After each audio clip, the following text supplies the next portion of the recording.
Hoxhi nderuar Enisi, si Islami i njeh frikrat e njeriu dhe si trajton ato, si klasifikon ato?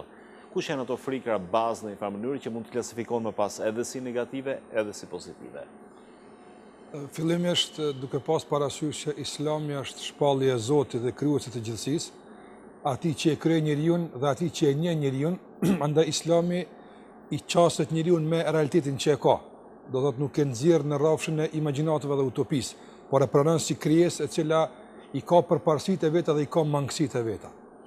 Andaj në rrafshin e mangësive përmend se njeriu është i dobët dhe dobësia e tij shfaqet në dimensione të ndryshme. Një nga ato është edhe frika e tij. Kur bie fjala për frikën, disa nga këto frika Kurani i trajton si normale e disa nga ato i trajton si burime apo si do të thotë përpjekje e shejtanit për të gjunjëzuar ty përballë të vërtetës. Dhe për këto dy lloje të frikës përmend edhe ilaçin e dur, si duhet të i kaluar një besimtar frikën e cila e ngulfat, e cila e pengon që lirshëm të jeton, e cila e pengon që lirshëm ta gëzon jetën dhe bukuritë e saj.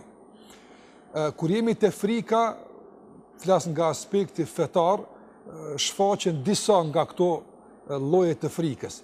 E para është frika për furnizimin, për të ardhmen.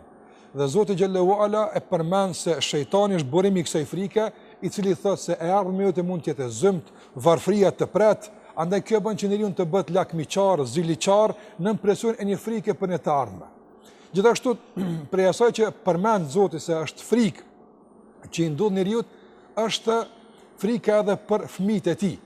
Prandaj edhe si pasojë kësaj frike në një periudhë caktuar kohore, ignorantët dhe pabesimtarët varrosen për së gjalli fëmijët e tyre që ti kursejnë nga një ardhme e paqartë dhe e zymt.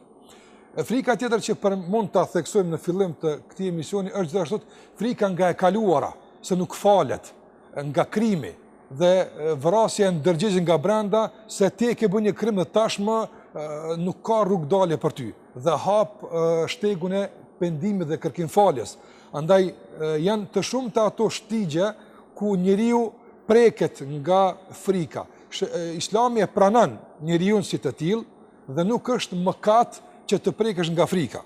Por mëkat është që ajo të ndikon në përcaktimin e bindjeve tuaja. Mëkat është atë ku frika bëhet ngjyrim i jetës tënde dhe ajo pastaj e dikton besimin e jo e kundërta.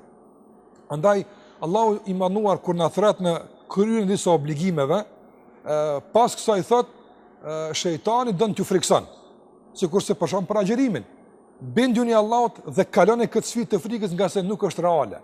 Nëse njeriu i gjunjëzohet kësaj frike, që nuk është reale, është imagjinare, është vezvese e shejtanit, atëherë këtu kemi të bëjmë me mëkat. Nga se nuk ke arsye të friksohesh.